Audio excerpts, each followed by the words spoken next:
Hello दोस्तों, good morning. मैं प्रेमचंद, मेरे यूट्यूब चैनल शिक्षा के प्रसार पर आप सभी का स्वागत है।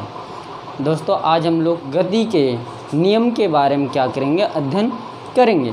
और यहाँ पर हम लोग ये देखेंगे जो गति का नियम है उसको पहले हम लोग क्या करेंगे, परिभाषा के अनुसार उदाहरण भी समझेंगे। उसके बाद ये तीनों गतियाँ जब समाप्त हो जाएंगी, गति का प्रथम नियम व द्वितीय नियम तथा तृतीय नियम, ये जब समाप्त हो जाएंगे दोस्तों, तो इसके बाद गति को हम लोग ग्राफिक विधि से क्या करेंगे, समझेंगे। यदि आप लोग ये नॉर्मल रूप से पहले एक परिभाषा फिर उदाहरण समझ लीजिए, फिर उसके बाद यदि आप लोग ग्राफिक विधि से समझ लिए तो क्या होगा, आपको स्पष्ट रूप से समझ में आ जाएगा। और जो ग्राफिक विधि से रहेगा वो क्या रहेगा, हमारा सूत्र का निगमन किया जाएगा, जैसे कि v बराबर u + at। ये सब हम लोग क्या करेंगे, ग्राफिक विधि से क्या करेंगे, ज्ञात करेंगे।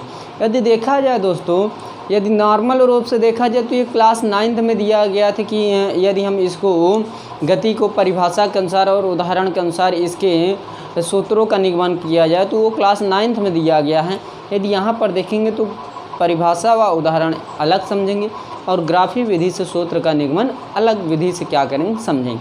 तो यदि देखा जाए दोस्तों, गति का नियम, क्या गति का नियम दोस्तों, इसके 3 नियम होते हैं। कितने? 3 नियम होता है। इसका 3 नियम होता है, पहला, दूसरा और तीसरा। पहला होगा गति का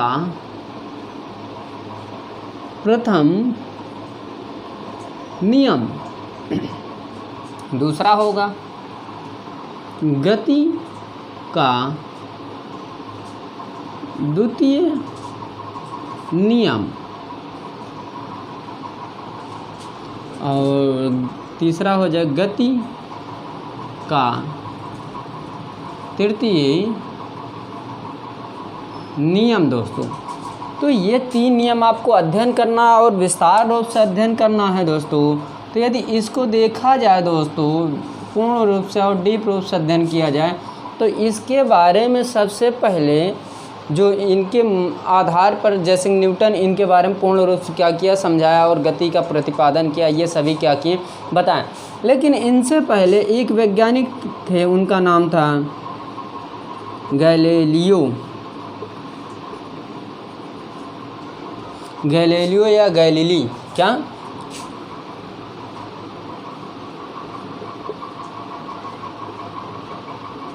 गैलीली जो थे वैज्ञानिक हैं, इन्होंने अपना मत दिया कि यदि कोई वस्तु अनंत तल पर होगी, गति करेगी, तो इसका अर्थ ये होगा। तो यदि इसका देखा जाए अर्थ है, यदि अनंत तल पर गति करे, इसका अर्थ देखा जाए तो दोस्तों, इसका अर्थ ये होगा, यदि कोई वस्तु स्थिर अवस्था में है तो स्थिर ही अवस्था में रहेगी। इन्होंने सिर्फ इतना बताया, गैलीलियो और या गैलीली, इन्होंने सिर्फ इतना बताया कि यदि कोई वस्तु स्थिर है तो क्या रहेगी, स्थिर ही रहेगी। यदि गतिमान है तो सिर्फ क्या रहेगी, वो गतिमान की ही अवस्था में क्या रहेगी, विद्यमान रहेगी। लेकिन इनके जस्ट बाद इनके नियमों को आगे बढ़ाने के लिए, यानी कि इनके नियमों को लेकर के आगे चलते हुए सर आइजैक न्यूटन ने 3 नियमों का प्रतिपादन किए। क्या 3 नियमों का प्रतिपादन कर दिए। ये सभी आप लोगों को क्या करना है, लिखना है, जितना मैं प्रोसेस अभी तक बोला हूँ। तो न्यूटन साहब, जैसे सर आइजैक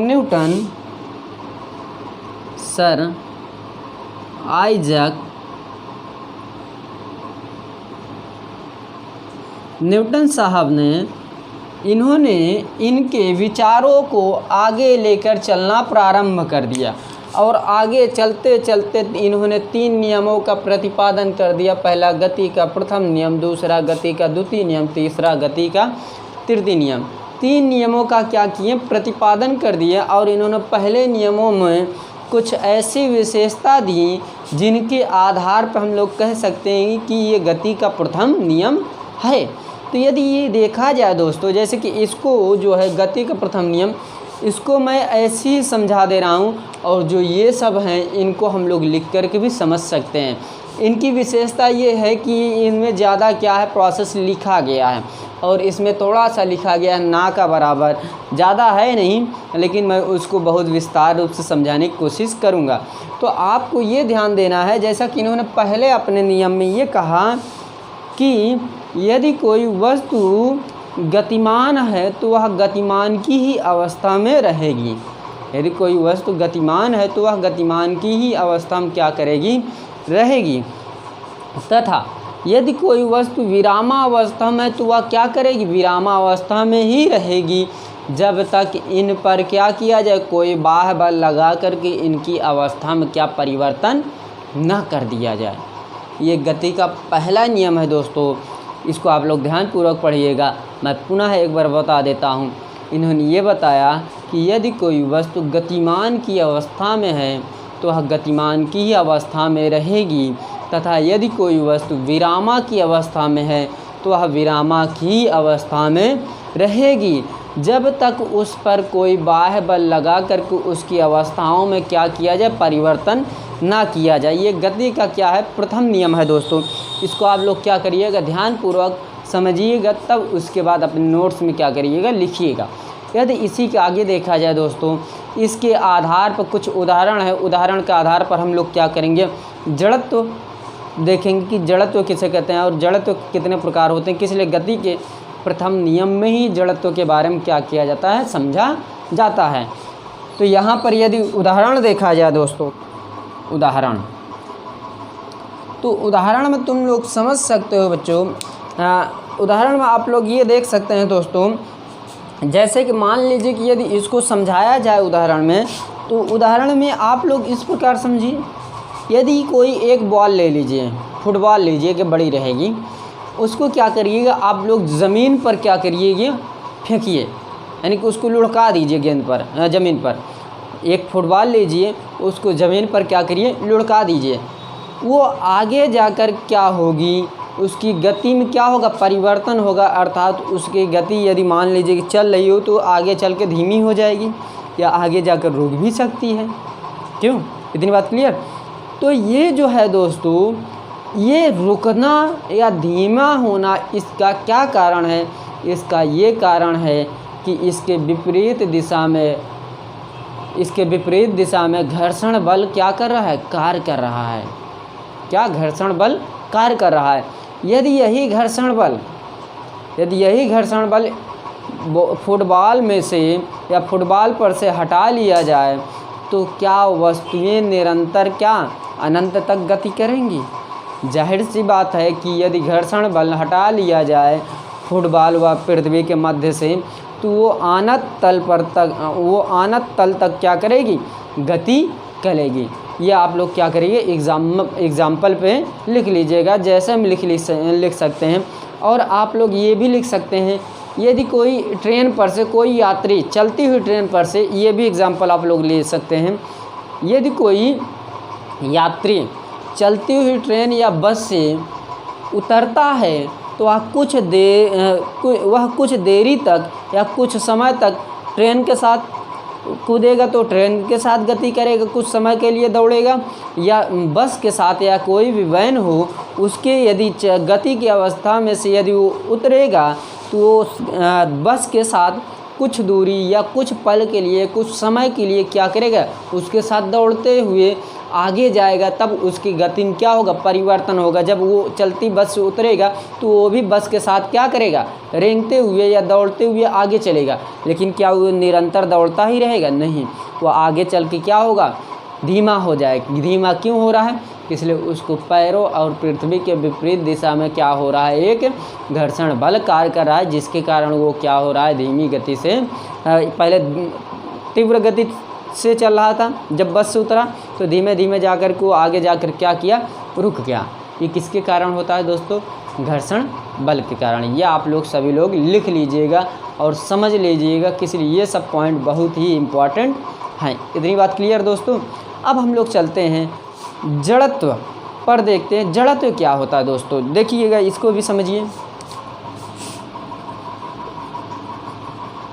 क्या, जड़त्व, आप लोग यहीं कहीं कहीं जड़त्व का द्रव्यमान भी देखते हैं, तो इसको आप लोग जड़त्व का द्रव्यमान भी लगा सकते हैं। यदि जड़त्व का द्रव्यमान लगाएंगे, यहाँ प्रोसेस अलग अलग हमको समझाना पड़ेगा। तो यहाँ मैं सिर्फ जड़त्व के बारे में क्या करूँगा, समझाऊँगा। जैसा कि यदि इसको समझा जाए तो आप लोग ये कह सकते हैं, यदि कोई वस्तु यदि कोई वस्तु जो गति की अवस्था में परिवर्तन करने का क्या हो, परिवर्तन होने का क्या करे, विरोध हो। मान लीजिए कोई वस्तु गति में है, उसके गति में क्या किया जाए, परिवर्तन किया जाए, तो वो क्या करेगी, विरोध करेगी। क्या करेगी, विरोध करेगी। चाहे वह विरामा की अवस्था में हो, चाहे वह गति की अवस्था में हो, ये सभी गुण को ही क्या कहते हैं हम लोग, जड़त्व कहते हैं। आई बात गई समझ में? मैं एक बार पुनः समझा देता हूँ। यदि कोई वस्तु जो गतिमान अवस्था में है, या इस प्रकार भी हम लोग कह सकते हैं, यदि कोई वस्तु जो गतिमान अवस्था में परिवर्तन होने का क्या करे, विरोध करे, चाहे वह क्या हो, विरामा अवस्था में हो, चाहे वह गत्यावस्था या गति अवस्था में हो, ये इनके गुण को ही क्या कहते हैं हम लोग, जड़त्व का या जड़त्व कहते हैं। क्या कहते हैं, जड़त्व कहते हैं। इतनी बात क्लियर दोस्तों। अब आगे चलते हैं, देखिएगा, समझिएगा, विस्तार रूप से सोचिएगा कि ये क्या वाकई में होता है। आपको जो अप्रोच है ये प्रश्नों के प्रति और टीचरों के प्रति थोड़ा अच्छा होना चाहिए, किस प्रकार का आप लोगों का अप्रोच है। यदि आपका अप्रोच सही रहेगा तो आपको समझने में भी क्या होगी, आसानी होगी। तो इसके आगे हम लोग चलते हैं। जैसा कि यहाँ पर देखिएगा, हम लोग गति के द्वितीय नियम या हम लोग इसी पर देखते हैं ध्यानपूर्वक। यदि देखा जाए, जो ये है जड़त्व है, जड़त्व दो प्रकार का होता है। एक होता है विरामा का जड़त्व, दूसरा होता है गति का जड़त्व। अब आप लोग कहेंगे सर जो जड़त्व होता है वो 3 प्रकार का होता है। 3 प्रकार का आप लोग अध्ययन क्लास 9th में करते हैं बच्चों। ये जो है आपको यहाँ 3 प्रकार का नहीं पढ़ाया जाएगा, यहाँ 2 ही प्रकार का पढ़ाया जाएगा। यदि तीसरा प्रकार देखा जाए तो दिशा का जड़त्व हो जाएगा। फिलहाल उसको हम लोग को यहाँ नहीं पढ़ना है, इसलिए ये प्रोसेस वहाँ से हटा दिया गया है 11th से। सिर्फ आप लोगों को सिर्फ इतना ही पढ़ना है। आई बात गई समझ में? यदि इस पे देखा जाए विरामा का जड़त्व क्या होता है दोस्तों, जैसा कि आप लोग ये कह सकते हैं, यदि कोई वस्तु विरामा की अवस्था में है तो वह विरामा की अवस्था में तब तक रहेगी जब तक उस पर कोई बाह्य बल लगा करके उसकी अवस्था में क्या किया जाए, परिवर्तन ना कर दिया जाए। आई बात गई समझ दोस्तों। अगर हम लोग इसी का एग्ज़ाम्पल देखें दोस्तों, अगर इसी का हम लोग एग्ज़ाम्पल देखें अर्थात उदाहरण देखें, तो इसका उदाहरण बहुत सिंपल सा है। जैसे कि आप लोग ये ले सकते हैं, कोई कंबल ले लीजिए, क्या कंबल, और कंबल को तीव्र गति से क्या करिए, उसको इस प्रकार झटक दीजिए, और झटकने पर आप लोग ये देखेंगे कि जो कंबल में धूल कण है वो कंबल से क्या होंगे, दूर हटेंगे। किस ओर जाएंगे, पृथ्वी पर। अब ये हम लोग देख रहे हैं कंबल पर स्थित हैं, लेकिन ये एक स्थान से दूसरे स्थान पर गए। जब वो दूसरे स्थान पर गया तो वो भी क्या हो गया, विरामा में अवस्था हो गया ना। पहले ये विरामा में था, यानी कंबल में जितने भी धूल कण थे, मिट्टी थी, वो सब क्या थी, स्थिर थी। क्या वो चल रही थी, नहीं, वो स्थिर थी। जैसे ही मैंने उसको झटका, उसमें से धूल की कणें क्या हुई, निकल कर कहाँ पर गई, गति यानी गति में कन्वर्ट हुई ना। ये निकली तो गति में कन्वर्ट हुई, लेकिन वो गति के परिवर्तन होने के साथ साथ आगे जाकर किस में कन्वर्ट हो जाएंगी, विरामा में क्या होंगी, कन्वर्ट हो जाएंगी। क्योंकि वो ज़मीन पर जाकर क्या होंगी, गिरेंगी। जब ज़मीन पर गिरेंगी वो क्या हो जाएंगी, स्थिर की अवस्था में क्या हो जाएंगी, आ जाएंगी। इतनी बात क्लियर। यदि हम लोग गति की अवस्था को समझें, क्या गति का जड़त्व समझें, तो इसका अर्थ ये होता है दोस्तों, सेम होता है, इसी के अपोजिट होता है। वहाँ विरामा का था, यहाँ क्या होगा, जड़त्व मतलब गति का हो जाएगा। जैसा कि यदि इसको समझा जाए तो आप लोग ये कह सकते हैं, यदि कोई वस्तु गति की अवस्था में है, क्या, यदि कोई वस्तु गति की अवस्था में है तो वह गति की ही अवस्था में रहेगी। जब तक उस पर कोई बाह्य बल लगा करके उसकी अवस्थाओं में क्या किया जाए, परिवर्तन ना लाया जाए या परिवर्तन ना किया जाए। मैं पुनः एक बार आपको जड़त्व का यानी कि आपको मैं बताना चाह रहा हूँ कि गति का जड़त्व क्या होता है। तो आप लोग इसको फिर पुनः एक विस्तार रूप से ध्यानपूर्वक करके आप लोग क्या करिए, समझिए। मान लीजिए कोई वस्तु है, यदि वो गति की अवस्था में है तो वह गति की ही अवस्था में क्या करेगी, रहेगी। वह तब तक गति की अवस्था में रहेगी जब तक उस पर कोई बाह्य बल लगा करके उसकी अवस्था में क्या किया जाए, परिवर्तन ना कर दिया जाए। जैसा कि यदि इसका एग्जाम्पल देखा जाए दोस्तों, उदाहरण देखा जाए, तो आप लोग उदाहरण ये देख सकते हैं। क्या उदाहरण? जैसे कि हम लोग ये कह सकते हैं, आप वो ले लीजिए, मान लीजिए कोई वृक्ष है, ओके। आप मान रहे हैं कि कोई वृक्ष है और वृक्ष की डालियों को क्या करिए, एक डाली या दो डाली क्या करिए, पकड़ के खींचिए और तीव्र गति से खींच करके और तीव्र गति से ही क्या करना, छोड़ना है। तो आप लोग देखेंगे कि जो पत्तियां या फल हैं वो अभी डाली पर ही लगे हैं। जब उसको आप लोग छोड़ेंगे तो विरामा से किस अवस्था में कन्वर्ट हो रही हैं, आप लोग देख रहे हैं कि वो किस में कन्वर्ट हो गई, गति में। किस लिए? वो टूटेंगी, टूटने के बाद कहाँ जा रही हैं, भूमि पर ही गिर रही है ना। तो ये सभी आप लोग क्या कर सकते हैं, एग्जाम्पल ले सकते हैं। किस लिए? ये सब एग्जाम्पल बहुत ही इम्पॉर्टेंट है। अब जैसा किसी के आगे हम लोग गति का द्वितीय नियम समझ लेते हैं। क्या? गति का द्वितीय नियम समझ लेते हैं, क्योंकि द्वितीय नियम भी इम्पॉर्टेंट है। जैसा कि यहाँ पर इसको देखा जाए, इसको रफ किया जाए दोस्तों, गति के हम लोग द्वितीय नियम पढ़ने जा रहे हैं। हम लोग गति के द्वितीय नियम पढ़ने जा रहे हैं दोस्तों। इसको आप लोग विस्तार रूप से पढ़िएगा, देखिएगा ध्यानपूर्वक। इसमें क्या होगा दोस्तों, इसको हम लोग क्या करेंगे, लिख करके समझेंगे। इसको हम लोग क्या करेंगे, लिख करके समझने की कोशिश करेंगे। जैसा कि यहाँ पर आप लोग देख सकते हैं, जैसा कि यहाँ पर आप लोग देख सकते हैं, क्या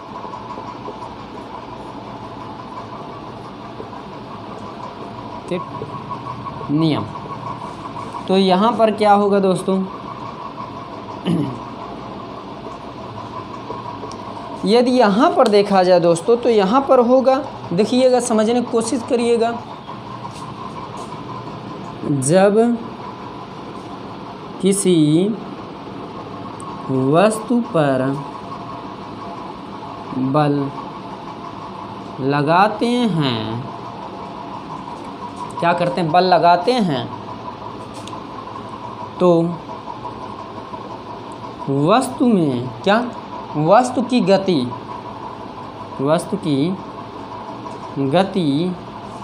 में परिवर्तन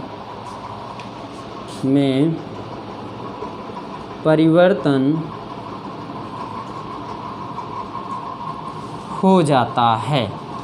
ओके, जब हम किसी वस्तु पर बल लगाते हैं तो वस्तु की गति में क्या होता है, परिवर्तन हो जाता है।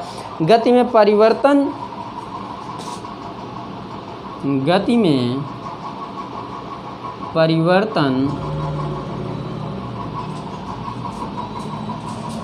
का तात्पर्य, गति में परिवर्तन का तात्पर्य क्या होता है, जैसे कि यहाँ पर हम लोग कह सकते हैं, गति में परिवर्तन त्वरण उत्पन्न होने लगता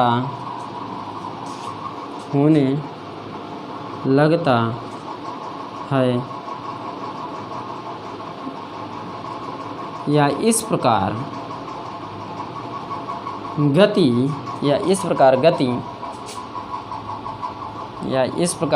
क्या, गति का द्वितीय नियम, या इस प्रकार गति का द्वितीय नियम किसी वस्तु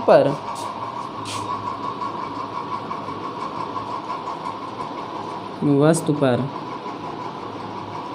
लगाए गए बल एवं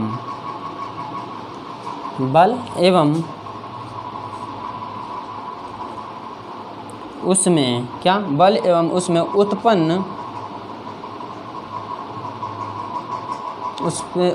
त्वरण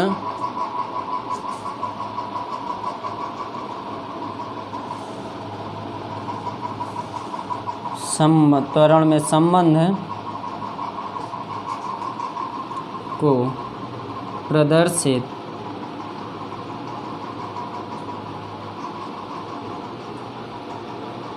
करता है। जैसा कि यहाँ पर ये देख सकते हैं कि यहाँ मैं ये लिखने की कोशिश किया हूँ, देखिएगा यहाँ पर ये बताया जा रहा है जब किसी वस्तु पर बल लगाया जाता है तो वस्तु की गति में परिवर्तन हो जाता है। गति में परिवर्तन का तात्पर्य त्वरण उत्पन्न होने लगता है। या इस प्रकार गति का द्वितीय नियम किसी वस्तु पर लगाए गए बल एवं उसमें उत्पन्न त्वरण में संबंध बताता है। जैसा कि यहाँ पर आप लोग ये भी बोल सकते हैं कि ये जो संबंध बता रहा है दोस्तों, ये संबंध किसके बारे में बता रहा है? गति के द्वितीय नियमों के साथ साथ बल व त्वरण के बीच क्या बताया जा रहा है? संबंध बल बताया जा रहा है। जैसे कि यहाँ पर हम लोग यदि उदाहरण समझे दोस्तों, तो यहाँ पर उदाहरण आप लोग लिख सकते हैं। क्या उदाहरण लिख सकते हैं? किस लिए उदाहरण भी क्या है? इम्पॉर्टेंट है। आप लोग ये कह सकते हैं खिलाड़ी द्वारा कराटे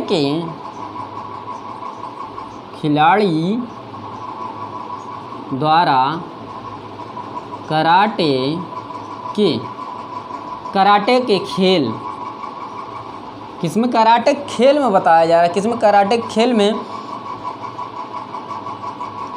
में टाइलो, क्या?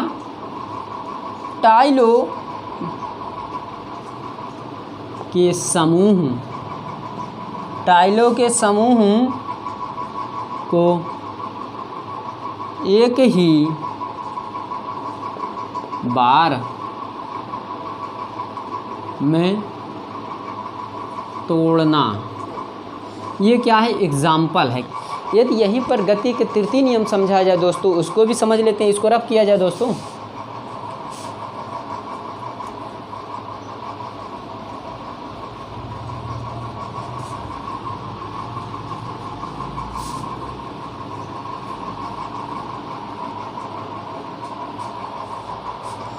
जैसा कि यहाँ पर हम लोग ये कह सकते हैं, गति का जो तृतीय नियम है, यहाँ हेडिंग डाल लीजिए आप लोग, गति का तृतीय नियम, गति का तृतीय नियम। ओके, जब यहाँ पर तृतीय नियम को लिखा जाए दोस्तों या समझा जाए, इस प्रकार देखते हैं, जब एक वस्तु दूसरे वस्तु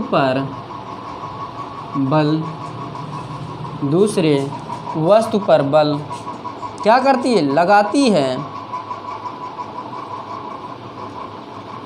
बल लगाती है तो दूसरी वस्तु भी पहली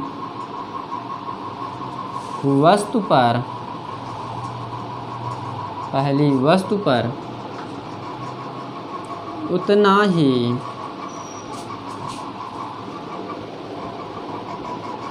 ही बल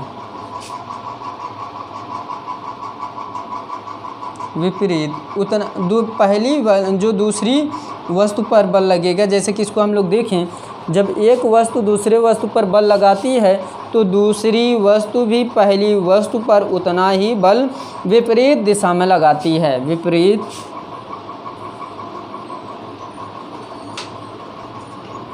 दिशा में लगाती है। अर्थात प्रत्येक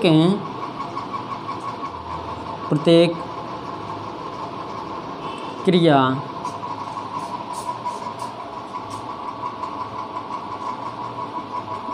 एक समान व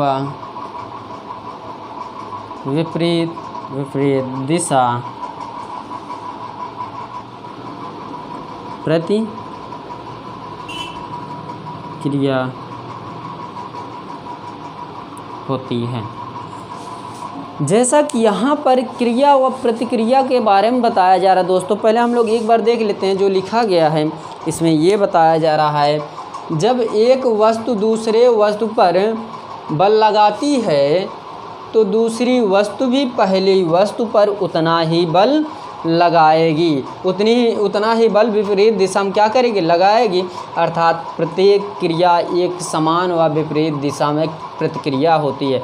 जैसे कि मान लीजिए कि आप यह कह सकते हैं, यदि हम दीवार पर अपना हाथ क्या करें, या बोर्ड पर इस बोर्ड पर अपना हाथ क्या करें, इस प्रकार क्या करें, मारें, तो मारने पर जो हमारे द्वारा किया जा रहा है वो क्या है, क्रिया है। क्या ये क्रिया है, मेरे द्वारा जो बोर्ड पर यह हाथ मारा जा रहा है ये क्या है, क्रिया है। और उसके द्वारा जो किया जाएगा वो क्या है, प्रतिक्रिया है। यानी कि मेरे द्वारा भी जितने फोर्स से बल लगाया जाएगा उतने फोर्स से वो भी क्या करेगा, बल मुझ पर क्या करेगा, लगाएगा।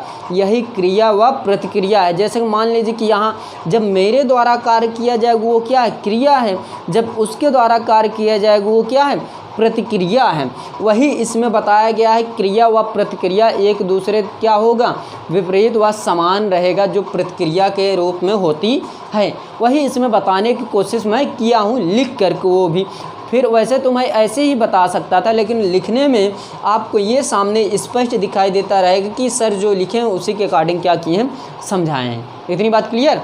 अब यदि यहीं पर देखा जाए तो इसका प्रोसेस क्या होगा, जैसा कि समझिए, जैसा कि यहाँ पर आप लोग ये समझ सकते हैं। एग्ज़ाम्पल यदि देखा जाए, एग्ज़ाम्पल आप लोग ये ले सकते हैं, मनुष्य द्वारा पृथ्वी पर चलना। ओके, ये कैसे होगा इसको भी समझिए। जैसा कि आप लोग पृथ्वी पर चल रहे हैं, ओके, जब आप लोग पृथ्वी पर चलेंगे तो आप लोग ये रियलाइज़ करिए कि जब आप लोग चलते हैं तो आप अपने पैरों से पृथ्वी क्या करते हैं, पीछे ठेलते हैं, पीछे क्या करें, ढकेल रहे हैं ना। तो ये क्या है, मेरा पृथ्वी पर मनुष्यों द्वारा पृथ्वी पर चलना, ये भी एक एग्ज़ाम्पल है। एग्ज़ाम्पल में आप लोग ये सब लिख सकते हैं, पहला पॉइंट इसको भी लिख सकते हैं, और दूसरा कई भी पॉइंट उदाहरण है। जैसा कि यहाँ पर हम लोग ये उदाहरण लिख सकते हैं, देखिए ये भी हो सकता है। दूसरा पॉइंट, नाव से किनारे पर उतरना, नाव से किनारों पर क्या करना, उतरना। यदि उतरना या कूदना लिख लीजिए। तो ये क्या होगा, जैसे कि नाव पर क्या होता है प्रोसेस, यदि नाव पर से आप उतरेंगे तो आप लोग क्या करेंगे, नाव पर से जब उतरेंगे तो नाव को अपने पैरों व पंजों के द्वारा क्या करते हैं, पीछे ढकेलते हैं ना। तो ये क्या है, मेरा ये प्रोसेस आएगा किस में, गति के तृतीय नियम में। ये भी एग्जाम्पल है, नाव द्वारा नाव को अपने पैरों से पीछे की ओर ढकेलना। या इस प्रकार भी नाव से कूदना, या इस प्रकार भी बोल सकते हैं, नाव से किनारों पर क्या करना, कूदना। तो ये क्या होगा, ये सभी हमारे गति के तृतीय नियम में आते हैं दोस्तों। ये सभी यदि आप लोग अध्ययन कर लिए, बहुत ही इम्पॉर्टेंट प्रोसेस है। ये सभी आपको मटेरियल मिल तो जाएंगे, लेकिन समझाने वाली बात वहाँ अलग हो जाएगी। इतनी बात क्लियर। अब रही ये परिभाषा के अकॉर्डिंग, एग्जाम्पल के अकॉर्डिंग, ये मैंने जितने भी बिंदुओं को, तथ्यों को क्या किया, डिस्कस किया, ये आपको क्या किया, पूर्ण रूप से बताया। और यदि मेरी क्लास पसंद आ रही हो तो प्लीज़ लाइक कीजिए, शेयर कीजिए, कमेंट करना ना भूलें। तो आने वाले क्लासों में हम लोग दोस्तों जानते हैं क्या करेंगे, गति को हम लोग ग्राफी विधि से क्या करेंगे, अध्ययन करेंगे। किसकी विधि से, ग्राफी विधि से, अर्थात चित्र बना करके सूत्र का निगमन करेंगे, V = U + AT। ये सभी सूत्रों का क्या करेंगे, हम लोग निगमन कर देंगे। मान लीजिए कौन कौन से निगमन करना उसको भी देख लीजिए, यदि देखने की इच्छा है तो इसको रफ करें दोस्तों।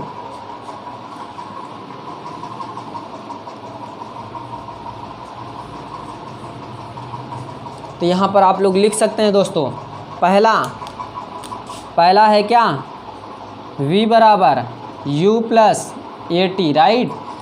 दूसरा क्या हो जाएगा, S = UT + ½ AT हो जाएगा, ½ AT²।